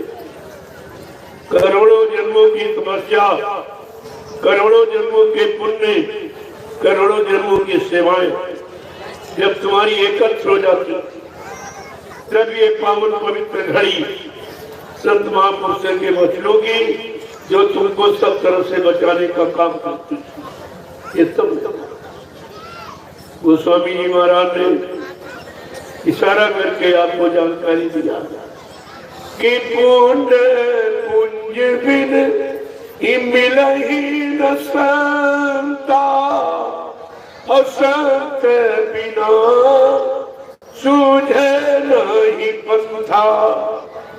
बिना पुण्य कर्मों के संत महात्मा नहीं मिलते। ये पुण्य कर्म आपको क्यों सिखाएंगे? पूजा करो, पाठ करो, तीर्थ करो, व्रत करो, हवन जप तप गंगा स्नान, ये क्यों कराएगा? कि जब शरीर इंद्रियों से शुभ कर्म, पुण्य कर्म, नेक कर्म, अच्छे कर्म करोगे तो तुम्हारा तन शुद्ध होगा, तुम्हारा मन शुद्ध होगा, तुम्हारी इंद्रियां शुद्ध होगी, तुम्हारा खान पान शुद्ध होगा, तुम्हारी संग सोबत शुद्ध होगी और तुम्हारे कर्म शुद्ध। इतना जब आप करोगे तब तुम संत महात्माओं को पहचान सकते। उनकी पहचान के लिए कराया गया। उन्हें मालूम है कि आगे कलयुग आ रहा है। कलयुग में परेशानी, मुसीबत, आपत्तियों को दूर करने के लिए संत महापुरुष आएंगे, तो उनको ये जीव कैसे पहचानेंगे? इसलिए आपको ये पुण्य कर्म सिखाया गया और इसका लाभ किसी ने आज तक आपको नहीं बताया। भाई शरीर इंद्रियों से करोगे तो शरीर इंद्रियों को लाभ मिलेगा और आत्मा से करोगे तो आत्मा को लाभ मिलेगा। ये तो सीधी बात। जो शरीर इंद्रियों से आज तक आपने पूजा पाठ, तीर्थ व्रत, दान, गंगा स्नान किया, उससे क्या मिला? मान मिला, सामान मिला और सम्मान मिला। अगर आत्मा से भजन करोगे तो भगवान मिलेगा। ये भगवान पाने वाला, ये सामान पाने वाला, चाहे दोनों कर लो, चाहिए वो तो तुम्हारे करने पर निर्भर। ये आप दोनों करते हो कि एक करते हो, तो वो सब बिल्कुल खुला लिखा हुआ, उसमें कोई पर्दा नहीं डाला। तो संत महापुरुष सारे पर्दों को उठाने आते, सारे गंदगी को उठाने निकालने आते, और तुम उनको पहचानते भी नहीं। तुम्हारे पास कोई पहचान नहीं, केवल दाढ़ीवाल की पहचान कोई नहीं। ये कोई पहचान जो शरीर के ऊपर की, ये तो ऊपर दाढ़ी वाले, अंदर क्या है तुम क्या जानते? ये तो अंदर में जो तुम्हारे अंदर है, उस अंदर को वो जानते कि नहीं जानते? जो तुम्हारे अंदर के उसको जानता है वो तुम्हारा सब काम करता है। अगर नहीं जानता है तो तुम्हारा क्या अपना नहीं कर पाएगा, तुम्हारा क्या? क्योंकि जो उसके अंदर वही तुम्हारे अंदर, मन बुद्धि चित्त तुम्हारे अंदर वही उसके अंदर, आत्मा तुम्हारे अंदर वही आत्मा उसके अंदर। लेकिन अगर उसने पूरे मन बुद्धि चित्त को रोक लिया है, आत्मा को जगा लिया, वो तुम्हारा ये सब काम कर दिया। अगर उसने अपना काम नहीं किया तो तुम्हारा काम कैसे करेगा? ये सब जानकारी आपको रखनी चाहिए। अब आप जानकारी क्यों नहीं रख पाए? क्योंकि आपका खान पान है। ये मेन मुद्दा है शाकाहार। अगर आप शाकाहारी हो जाओ तो तमाम परेशानी से शाकाहारी हो जाओगे, बीमारियों से बच जाओगे। कोई बीमारी तुम्हारे घर में नहीं आएगी अगर आप लोग शाकाहारी हो। नहीं तो बीमारी तो आगे तैयार है। नहीं मानोगे तो तुम जानो, तुम्हारा काम जाने। लेकिन आप ये नहीं कर सकते। हमारे गांव कोई आ नहीं, हमको किसी ने बताया नहीं, किसी ने समझाया नहीं, ये आपने। और ये शिक्षा मुफ्त निःशुल्क दी, उसके बदले आपसे कोई इच्छा नहीं रखी। ये तो आपको ध्यान में रखना चाहिए। आज कलयुग में बगैर स्वार्थ के कोई कदम नहीं लेता। तो ये परमार्थी संदेश आपको क्यों दिया जाए? तुम्हारे लाभ के लिए क्यों कहा जा रहा कि आपको देना नहीं है, लेना? अभी तक लेने वाले आए, देने वाला कोई नहीं आया। अब एक अवसर आपको जीवन में मिला है कि देने वाला आया और बदले में आपसे कुछ लेने वाला नहीं। लोगों कितनी बड़ी बात, और आपको इस पर विचार करना चाहिए। लेकिन तुमने कोई विचार नहीं किया और आपको आना पड़ेगा।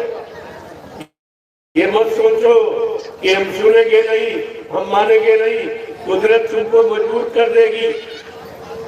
बाबा जी ने पहले ही कहा था, अभी महात्मा समझा रहे, सब तरह से मना रहे, पाप कर्मों से माफी दिला रहे। अगर तुमने उनकी बात को न माना, ना विश्वास किया, तो पीछे कुदरत खड़ी।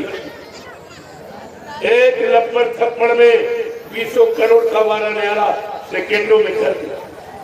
और जितने ही जिम्मेदार जो काले नीले पीले हरे लाल झंडे लिए घूम रहे, ये अपने अपने झंडों को फेंक कर अगर तुम्हारे जय गुरु प्रभु नाम के झंडे के नीचे अगर ना आ जाए, तो इस बाबा को बाबा कहना। ये कितनी बड़ी बात आपके लिए। और आपने अपने गुरु का अपमान कर दिया, उन्हीं की बात आप नहीं माने, उन्हीं के इशारों को नहीं समझ पाए और अपने जीवन को नहीं बदल पाया। ये तो नुकसान आपने अपना किया ही है। वचनों को न समझने के कारण, जबकि एक ही नहीं, बाबा जी 60 वर्ष 10 जुलाई 1952 से 2012 60 वर्ष आपको समझाते रहे, जगाते रहे, सिखाते। चलो एक बार फिर मौका आपको मिल गया। नहीं, ये मौका कोई देता नहीं है। भगवान राम ने समझाया, नहीं माने तो मार काट खलियान कर दिया। कृष्ण भगवान ने समझाया, नहीं माने तो मार काट एकदम महाभारत यानी अरबों खरबों मार दिया।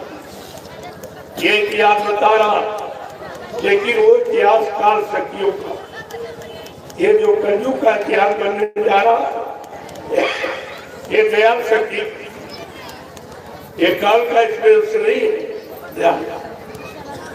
इसलिए दयाल शक्ति आपको बचाने आई, आपके पाप कर्मों में माफी दिलाने आई, आपकी जीवात्मा को जगाकर परमात्मा से मिलाने के लिए आई। इसलिए आपको ये समझना चाहिए कि ये काम इस धरती मंडल पर किसी ने कभी किया ही नहीं। इस कलयुग में कबीर साहब से लेकर हजारों संत आए, लेकिन ये वादा किसी ने नहीं किया। नामदान भी सबने दिया, लेकिन ये वादा नहीं किया कि जिनको मैं नामदान दे रहा हूँ, जब तक इनकी जीवात्मा को परमात्मा से नहीं मिला दूंगा, घर नहीं पहुंचा दूंगा, तब तक मैं मानव शरीर को छोड़ के जाने वाला नहीं हूँ। ये वादा किसी का नहीं, ये केवल समर्थ मालिक का। पर आप अपने मालिक के वादे को नहीं समझ पाए जो तुम्हारी जीवात्मा के लिए किया, तुम्हारे भले और कल्याण के लिए किया, वो भी तुम नहीं समझ पाए। तो इसीलिए आवाज से की प्रार्थना है कि आप साथ हमारी प्रार्थना स्वीकार करो। आप साथ आगे समय बहुत खराब है, अपने आप को अपने परिवार को बचा लो, इन बच्चों पर रहम करो, ये कुदरत के मार्ग में जाने रखा, नहीं कुछ नहीं बचेगा। ये आप समझ लो, कुछ बचेगा नहीं, क्योंकि ये धरती माँ नाराज हो गई। जैसे माँ की गोदी में पलने वाला बच्चा अगर मासूम बच्चों को कोई मारे काटे सताए तो माँ के दिल पर क्या गुजरेगी, क्या बीतेगी? कभी आपने सोचा आज ये धरती माँ की गोदी में पलने वाले जीव जिनको निर्दोष बेगुना मारा काटा सताया जा रहा, अगर ये धरती माँ नाराज हो गई, अगर कई जने करवट ले ली तो ये सब रसातल में चला जाएगा, ये कुछ नहीं बचेगा। इसलिए ऐसा कोई काम मत करो जिससे धरती माँ नाराज हो। उस पर तरस खाओ। संत रविदास जी जो मीराबाई के गुरु थे, सैकड़ों साल पहले आए थे, उन्होंने अपनी ज्ञान पोथी में एक भविष्यवाणी लिखी महापुरुष के प्रति। वो महापुरुष कौन है जिसके बारे में वही संत रविदास जी ने कहा कि भारत में अवतारी होगा जो अति विस्मयकारी होगा, ज्ञानी और विज्ञानी होगा, वो अद्भुत सेनानी होगा, अनोखा सेनानी, न भालावर्ती तीर तमंचा चलाएगा, न बम डालेगा, केवल अपनी वैचारिक क्रांति के द्वारा देश दुनिया में परिवर्तन करके दिखा देगा। ऐसा अनोखा विलक्षण अद्वितीय जिसके लिए रविदास जी कह रहे हैं। और कहते वो सम्राट मालिक अनोखी एक लीला करेगा। कौन सी लीला? क्या लिखा उन्होंने? जीते जी कई बार मरेगा, जीते जी कई बार मरेगा और जन्म भेष में वो भी करेगा।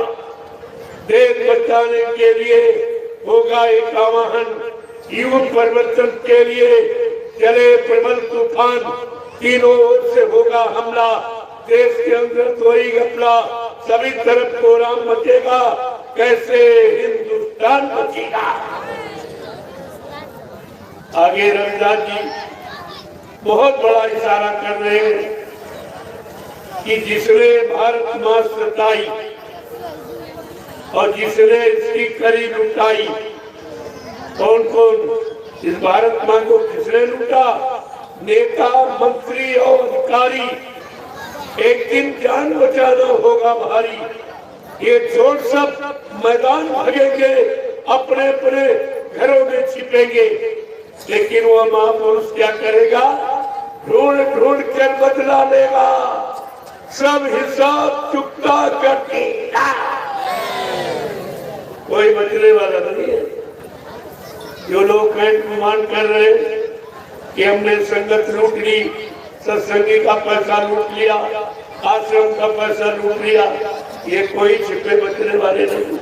बाबा जी ने पहले ही कहा, मैंने एक ऐसा जाल बना के रखा जिसमें छोटी बड़ी कोई मछली नहीं बचेगी जो फंसे। तुम इशारे मांगोगे जानते हैं और सब कुछ कह देंगे और समझ में आपके कुछ नहीं। तो कैसे बचेगा? आप चिंता मत कीजिए, थोड़े समय का इंतजार कर लीजिए। अब ज्यादा समय नहीं रह गया है, थोड़ा इंतजार कर लीजिए आप। और जो जो ये कहा गया और कहा जा रहा, ये सब सामने तुम्हारे आ जाए, सब सामने आ जाएगा, तब आप मान लेना हमें कोई जल्दी नहीं, हमें बनाने से बिल्कुल जल्दी नहीं। हमें आपको समझाने और दोहराने और बताने याद करवाने की जल्दी जरूर, लेकिन मनाने की बिल्कुल जल्दी नहीं, क्योंकि मनाने के लिए कुदरत खड़ी है, वो सबको बना देगी, देर नहीं लगेगा।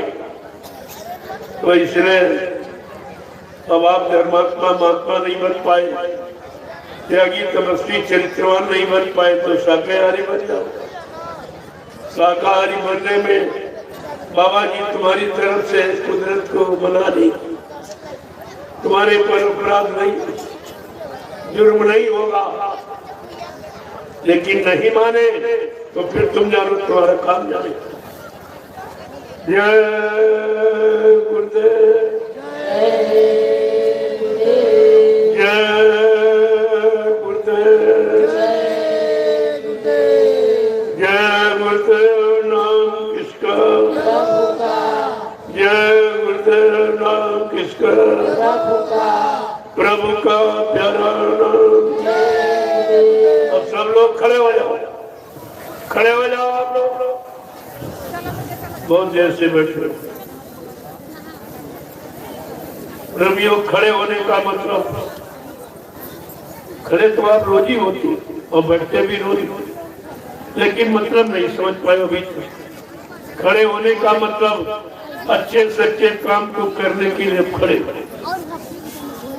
और बैठो तब भजन पूजन के लिए।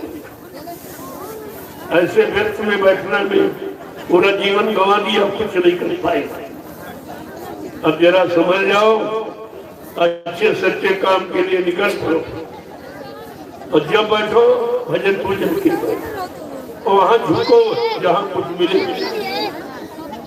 ये तीन स्थितियां शरीर की है, खड़ा होना, बैठना और झुकना।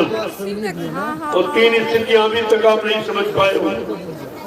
जब शरीर की तीन स्थितियां बाहर की आप नहीं समझ पाए हो और इसी शरीर के अंदर तुम्हारी जीवात्मा बैठी, फिर उसके बारे में कैसे समझते हो?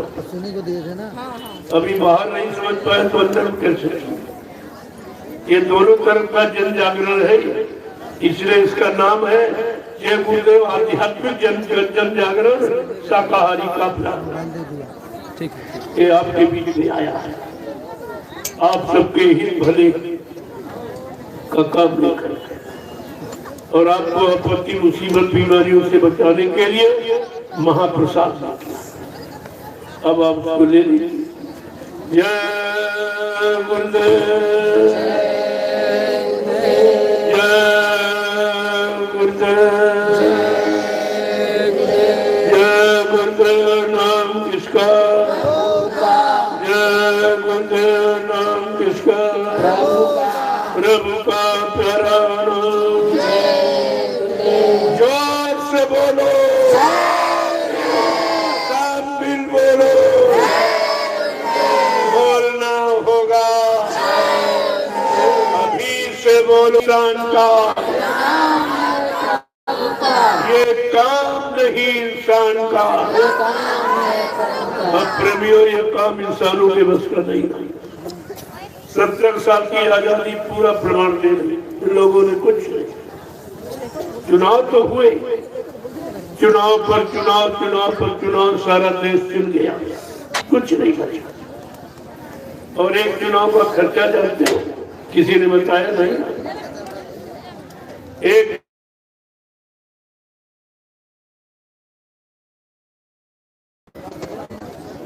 तुमने जिनको चुना उन्होंने तुम्हारे लाभ का, तुम्हारे हित का कोई काम हाथ नहीं किया। फिर चुनाव का मतलब क्या? तुम्हारा संगठन क्यों नहीं बनाया गया? भारत में काश्तकारों का, इन भूमि का कोई संगठन, जबकि 80% यही है, यही सरकार बनाते, यही सबको रोटी खिलाते और अन्न में प्राण कर जुटे। ये है प्राणदाता, लेकिन प्राणदाता के हाल देखिए क्या, कोई सुनने वाला नहीं तुम्हारी। इसलिए इस सुनाने का आधार संगठन, वो भी तुम्हारा नहीं बना। सुनाने का आधार अधिकार, मांगने का अधिकार तुम्हारा झंडा, वो भी नहीं तुम्हारा किसी ने बनाया। तुमको ये सब पार्टी वाले अपने बड़े झंडे पकड़ाते हैं और तुम जिंदाबाद मुर्दाबाद मरीज की तरह चिल्लाते रहते हो और तुम्हारा कोई काम नहीं। बाबा जी ने ये समस्या का समाधान तुम्हारी निकाला था 10, 11, 12 सितंबर 1987 में ग्राम देवलखा, तहसील केसरगंज, जिला बहराइच, उत्तर प्रदेश में भूमि ज्योतक खेतिहर काश्तकार संगठन की आधारशिला रखी और आखिरी दिन कहा, है भूमि ज्योत को हिंदुस्तान के, अगर तुमने अपना ये झंडा भूमि ज्योतक खेतिहर काश्तकार संगठन का पकड़ लिया तो हिंदुस्तान में जितने काले नीले पीले हरे लाल झंडे लिए घूम रहे, ये अपने अपने झंडों को फेंक कर अगर तुम्हारे भूमि ज्योतक खेतिहर काश्तकार संगठन के झंडे के नीचे अगर ना जाए तो इस बाबा को बाबा मत कहना। लेकिन आपने एक भी बात नहीं सुनी, एक भी बात आपने नहीं मानी। और आपके लिए संगठन अगर होता, आपका झंडा होता, तो अधिकार आप छीन लेते, क्योंकि झंडा अधिकार का प्रतीक होता। लेकिन तुम्हारे पास झंडा नहीं, तुम्हारा कोई संगठन नहीं, और ऐसे तुम बने रहे। तुम्हारी पढ़ाई लिखाई बुद्धिमानी किस काम आई?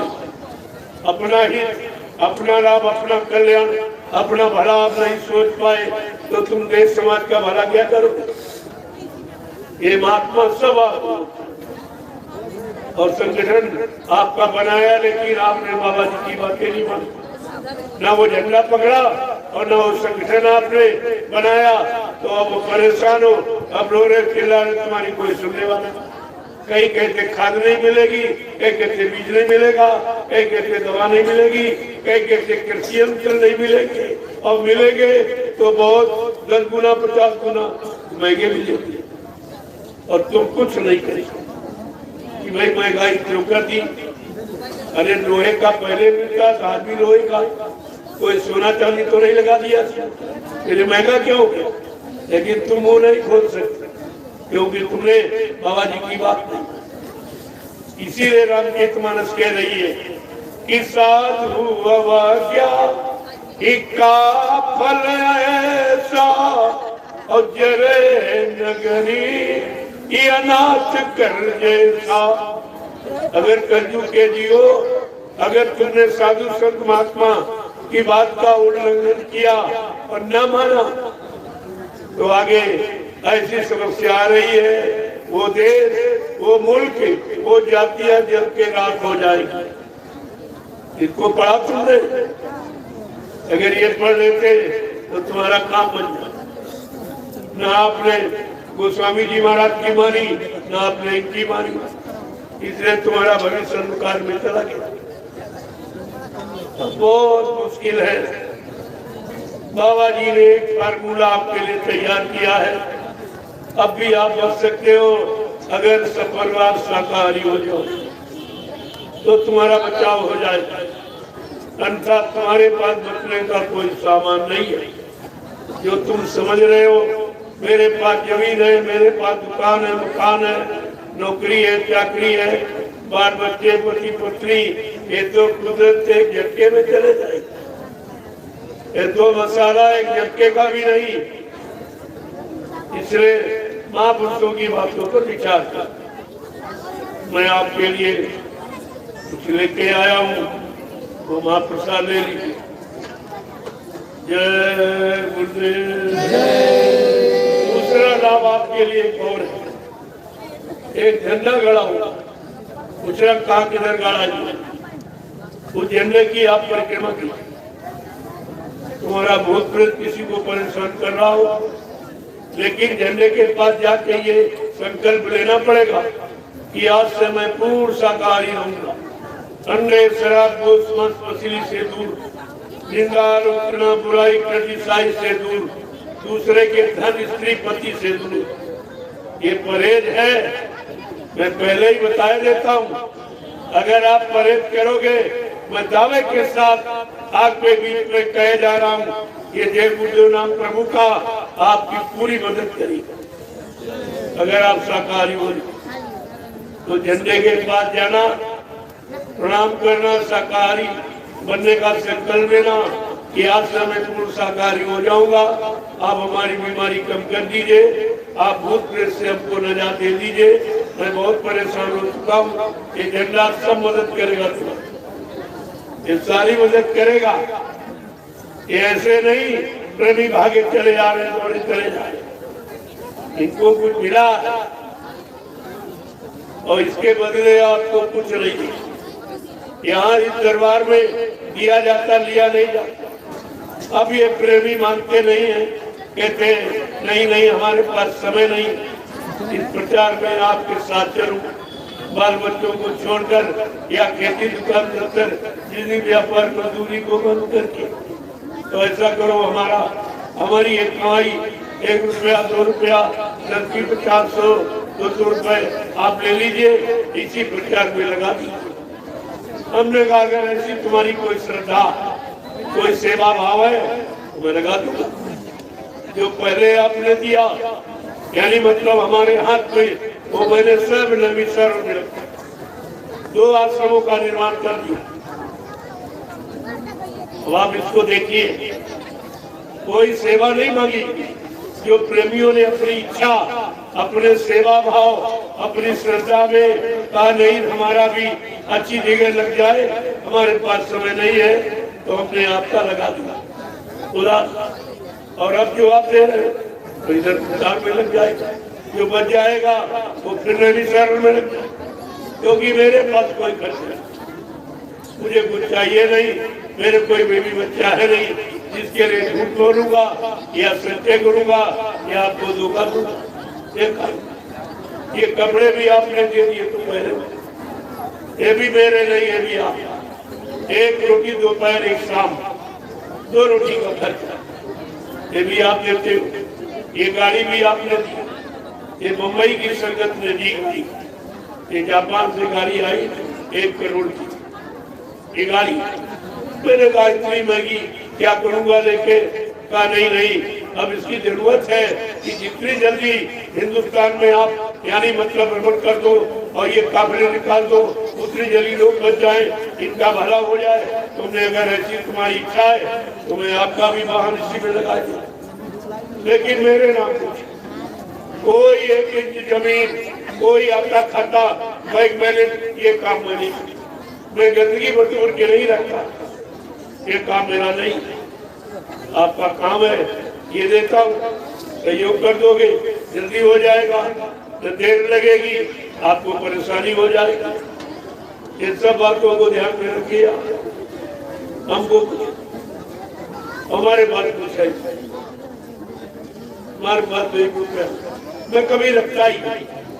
देखो आप जो देते हो यही लोग गिनते, तो शंका ना हो कि करोड़ बाबा ले गए, 2 करोड़ ले गए, 3 करोड़, ये काम मैं नहीं करता हूँ। मेरा सारा खुला अभियान, कोई पर्दा नहीं है, कोई किसी तरह का बनावटी यहाँ काम नहीं होता। और न मैं कुछ सोचता हूँ, मैं तो न गुरु जी बनता, न स्वामी जी बनता, न संत महात्मा। अरे आपकी तरह से एक इंसान हूँ, गुरु के आदेश का पालन करता हूँ और आपको भी पालन करना सिखाता हूँ। हमारे गुरु ने हमको भिखारी नहीं बनाया, नामदान देके कहा जल्दी से जीवात्मा जगा लो, जीवात्मा जाग जाएगी। उस महात्मा के कर्तों में हिंदुस्तान के लोग अपनी सारी दौलत धन को न्यौछावर कर देंगे। प्रेमियों तो ऐसा मत, इसलिए हमको कुछ मैं क्या करूँगा, मेरा कोई खर्चा नहीं, आप ये देते हो तो इसी प्रचार प्रसार में लगा दो, क्योंकि आप जा नहीं पाए हो तो आपको भी लाभ मिल जाए। तुम्हारा धन अगर अच्छी जगह लगेगा, जन जागरण में कितने जीव बच जाए, कितने शाकाहारी बन जाए, कुदरत की मार से बच जाए, तो तुमको भी लाभ मिलेगा। इसी में जो बच जाएगा वो उधर नैमिषारण्य में जमीन दी जाएगी, क्योंकि अब भारी संख्या में लोग जा रहे हैं बड़े बड़े कार्यक्रमों में, उनको कहाँ बैठा लूं? ये सब आपके लिए, मैं क्या करूं? मुझे तो झोपड़ी चाहिए, हमारी पहचान झोपड़ी है, जहाँ जाता हूँ झोपड़ी कैसे बना दी और कुछ नहीं, झोपड़ी बना दी, आप देख भी रहे। अब तो ये सब जान गए कि हिंदुस्तान में केवल एक महात्मा जो झोपड़ी में रहता है, बाकी सब एसी और कूलर में रहते, महलों में रहते, वो कोई झोपड़ी में रहना पसंद नहीं कर रहा। ये भी जानकारी लोगों को हो गई, केवल हिंदुस्तान में एक महात्मा ऐसा है जो झोपड़ी में रहता है, और यहाँ वहाँ कहीं आप चले जाओ हमारी झोपड़ी ही पाओ, मेरी पहचान है झोपड़ी। जय गुरुदेव। अब आप लोग लाइन से खड़े हो जाओ। ये महाप्रसाद जो तुम्हारे लिए बना के लाया, ये इलायची दाना, इसको संभाल के रखना। इमरजेंसी में जब कहीं कोई कहीं मदद तुम्हारी न करे, पहले तुम देवी देवताओं को याद करो जिनको पूछते हो। हमारे यहाँ कोई आलोचना नहीं है, जब तुम्हारी मदद कोई न करे और सब तरफ से आप बिल्कुल निराश हो जाए, तब आप जय गुरुदेव नाम की मदद ले लो। जय गुरुदेव तो सब पता चल जाएगा कि समय का भगवान परमात्मा खुदा का नाम क्या है, ये खुद ही पता चल जाएगा। अरे नाम वही जो काम करे, जो काम न करे तो नाम किस बात का। इसलिए अब आपको साथ चलो ये तब तक कुछ लोग परिक्रमा कर लो। जब भीड़ कम हो जाए तो आप आ जाना, अच्छी बात है, वो बहुत जरूरी है। तो ये काम कोई आपका करा नहीं सकता, करते तो सबके पास, लेकिन कोई झंडा गाड़ कर ये काम नहीं करा सकता। जो हम ये सच्चाई तुम्हारे सामने, तुम्हारे यहाँ कोई बनावट का काम नहीं, कोई अन्य बनने वाला काम यहाँ नहीं। यहाँ काम जो हो रहा है वो तुम्हारे लिए, तुम्हारे लाभ के लिए, तुम्हारे कल्याण भले के लिए। जय गुरुदेव, जय गुरुदेव, जय गुरुदेव, जय गुरुदेव नाम किसका, जय गुरुदेव नाम किसका, प्रभु का प्यारा नाम। सतयुग कौन लाएंगे, कलयुग को कौन भगाएंगे, विश्व में सुख शांति कौन लाएंगे, जन जन में प्रेम कौन लाएंगे। ये ध्यान रखना, ये काम सृष्टि में कोई नहीं करेगा जो काम ही होता है। ये काम इस नाम के द्वारा होगा।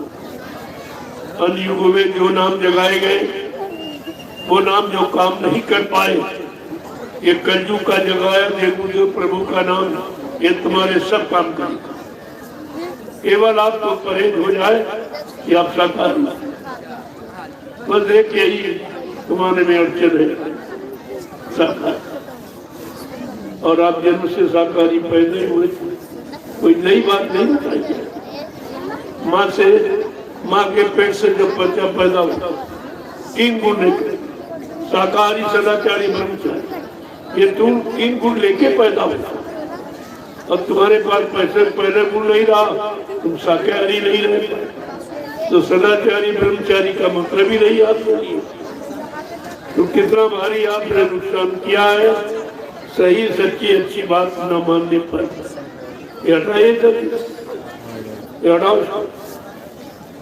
ये बंद करो,